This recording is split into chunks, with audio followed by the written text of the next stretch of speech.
Hello and once again welcome back to my channel. Today I am speaking on one of that disorder which does not cause any physical pain but is a source of immense mental trauma and social stigma, and that is infertility. And being an Ayurvedic gynecologist, I feel it is very important for me to throw some light on this subject so that people or the society knows what Ayurveda has to say about infertility or how to achieve the natural conception through Ayurveda. It really makes me proud to the core to be associated with that science which has not only stood the test of the time but also had paid minute attention to the details how human body works in sync with the nature. So let's see what Ayurveda has to say about the natural conception. But before going to that, can I ask you a question? And the question is, say consider that you want to plant a seed or a sapling. What are the four things that you will need? The four most essential things. Well, let me answer that question. The four things essentially needed for the planting of a tree or a seed are Ritu, Kshetra, Ambu and Bija. Now when I say that, I know it appears a bit complicated, but when I'll explain the term one by one, it will be very easy for all of you to understand. So let's come to it one by one. So first thing I said, that was of Ritu. What do you mean by Ritu? By Ritu, I mean the right period, right season or right environment. Now all of us have heard about the seasonal crops that are harvested in a particular season. Okay, or take an example of fruits like avocado or kiwi. We know that these fruits are not of Indian origin. They are imported from outside.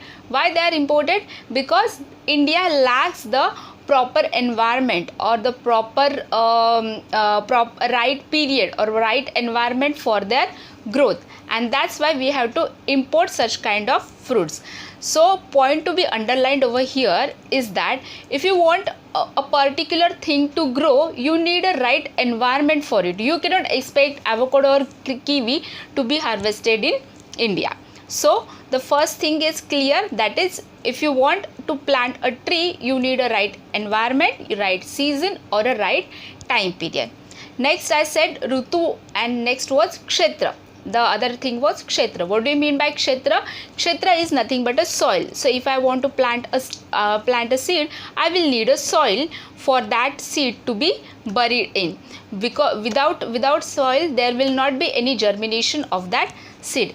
Next was Ambu. What is Ambu? Ambu is nothing but, it is very easy. Ambu is nothing but a water. When I plant a seed, I need to water it regularly.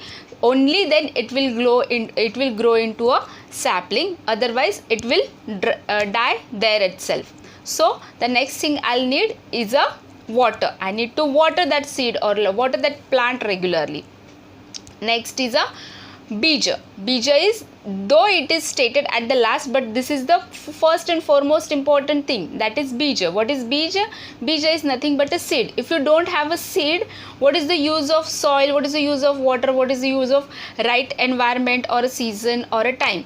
So first thing you will need is a right seed. But when I say Bija or seed, I mean it should be of a optimum quality. You cannot plant a rotten seed and expect a beautiful sapling to grow. So if you want a good quality of sapling or a good quality of crop, you should use the good quality of seeds as well.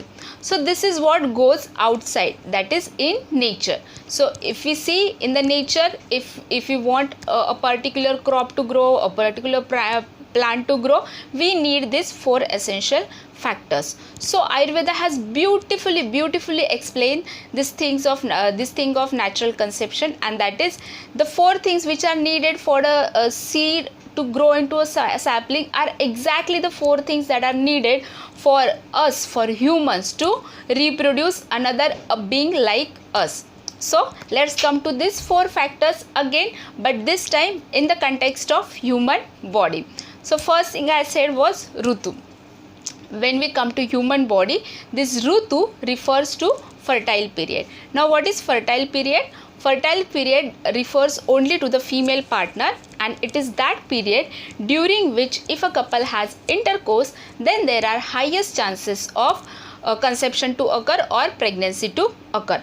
Now what is this fertile period? I get a lot of newly married patients asking for safe period. Remember, safe period is exactly opposite of the fertile period. If you subtract fertile period from a cycle, you will get the safe period. What is safe period? Safe period is a period during which if a couple has unprotected intercourse, still the pregnancy will not occur, or there are, I won't say will not occur, there are less chances of pregnancy to occur.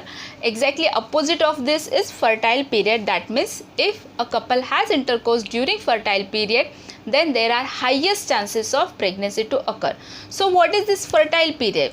The fertile period in a 28th day normal cycle. Now say whenever I am stating this limit of fertile period, I am presuming that the menstrual cycle of a lady is of regular in nature and is of 28 days. So in a 20th day cycle, the fertile period ranges from 12th day of menses to 16th day of menses, that is 2 days before ovulation and 2 days after ovulation. In a 28th day cycle, the ovulation takes place on the 14th day of a cycle. So 2 days before and 2 days after is said to be a fertile period. So if a couple has intercourse during this period, then there are higher chances of pregnancy to occur. So this is Rutu. Coming to the next point, that is Kshetra. Now Kshetra is nothing but a uterus where the baby is ultimately going to grow. Uterus, but to be more precise, I will say instead of uterus it should be endometrium. Why? Because it is the endometrium into which the baby is going to get buried, and after that it is going to develop into a full fetus. This endometrium, this process and this baby getting buried in endometrium is this process is called as implantation, and this process of implantation is exactly similar to a planting of seed. Like whenever you are planting a seed, you will bury that seed into a soil, right? Same way the fertilized ovum buries itself into the endometrium, and then afterwards as the pregnancy progresses, that buried fertilized ovum will develop into a grown up fetus. So for this implantation to occur, it is extremely important that the endometrium lining, what is endometrium? Endometrium is the innermost lining of the uterus. So this endometrial lining of the uterus should be of the optimum quality, because if the endometrium is faulty, then though the fertilization occurs, the implantation cannot take place, and it will ultimately, the fertilized ovum will ultimately be thrown out of the body. We call it as implantation failure. That means this occurs in case of many cases of IVF, where what happens in IVF, they fertilize the ovum outside the body, and then the fetus, we call it as embryo transfer, the process of embryo transfer. So what do? They fertilize the ovum outside the body, they let it develop into embryo, and once the embryo is developed, they transfer this embryo into the uterine cavity, so that implantation will take place. But now see how magical this endometrium is. Though the embryo has been developed, that means there is a life, but still if the endometrium is not responsive, or the endometrium is not of good quality, the baby is going to be thrown out of the body, and hence good endometrium is essential for implantation to occur. So when I just now said implantation failure, so this, in case of implantation failure, we Ayurvedic gynecologist give a treatment called as Uttar Basti. What is Uttar Basti? In Uttar Basti, we give medicated ghee or medicated oil through the cervix into the endometrium, so that it goes there and nourishes the innermost layer of the uterus, that is endometrium, so that whenever there is a time of implantation, the endometrium will be very well responsive, and it will allow the embryo to be buried inside itself. So Uttar Basti is a treatment of choice in cases of infertility patient, especially in whom repeated implantation has occurred. But I will say it to this, make it clear to all the patient out there. Whenever you are planning your Uttar Basti, see to it it is extremely important, see to it that your doctor is a Ayurvedic gynecologist, otherwise it will cause you more harm than good, because Uttar Basti is a very skilled procedure. It can only be given by a doctor who is skilled in it, otherwise you will end up having trouble for yourself. So this is regarding Uttar Basti. This is regarding endometrium. Coming to the third point, and that is Ambu. Ambu is nothing but a, in the case of sapling we knew Ambu is water.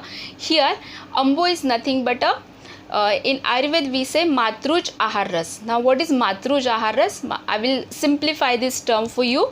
Matruj Ahar Ras is nothing but whatever a lady eats gets converted into a Ahar Ras, that is end product of your diet is Ahar Ras, and that this Ahar Ras is responsible for nourishment of all Sapta Dhatu. What are the Sapta Dhatu present in our body? It is Rasa, Rakta, Mamsa, Med, Asti, Majja, Shukra. So out of that, the Ahar Ras will lead to nourishment of Rasa Dhatu, then Rasa Dhatu will lead nourishment of Rakta Dhatu, so on and so forth. So for the time being, we will take into consideration only Ahar Ras and Rasa Dhatu. Why Ahar Ras? Because Ahar Ras is going to give the nourishment to the Rasa Dhatu, and this Rasa Dhatu is important for the menstrual cycle of a woman. So when I say Ahar Ras, I mean Ahar Ras of pregnant lady also, and Ahar Ras of the one who is planning a pregnancy as well. Because in case of females who are planning a pregnancy, those who are not got pregnant yet, in those the essential vitamins and minerals and omega-3 acids and proteins, they play extremely important role in achieving a healthy pregnancies. I will give one example. If a lady is lacking in folic acid before pregnancy, then there are higher chances of her having baby with congenital anomalies like anencephaly, wherein the cranial vault of the baby is absent. So it is extremely important to get your all vitamins and minerals and omega-3 acids in right quantity, and for that I will make an urge to all of you that it is a complete myth that if you take a nutritious diet you will get all your daily requirements of vitamins and minerals. It is a myth. It needs to be busted, because as per WHO, that is World Health Organization, even the most healthiest of the diet fails to give all right amount of vitamins and minerals, and hence all of us, or I repeat, all of us, not only the women who are planning to have a baby, all of us should take daily supplements of vitamins, minerals, omega-3 and proteins. This is as per modern, and as per Ayurveda what we should do, we should take a Rasa Dhatu Poshak Ahar. What is Rasa Dhatu Poshak Ahar? It includes things like raisins or ghee or milk, or you can say suji. All this leads to the nourishment of a Rasa Dhatu. So these are the factors which should come into your mind when I say Matruj Ahar Ras, so that it will lead to better production of a Rasa Dhatu. And if Rasa Dhatu is of optimum quality, then menstrual cycle of a mother will be regulated, and if a menstrual cycle is regulated, then ovulation will occur at a right time.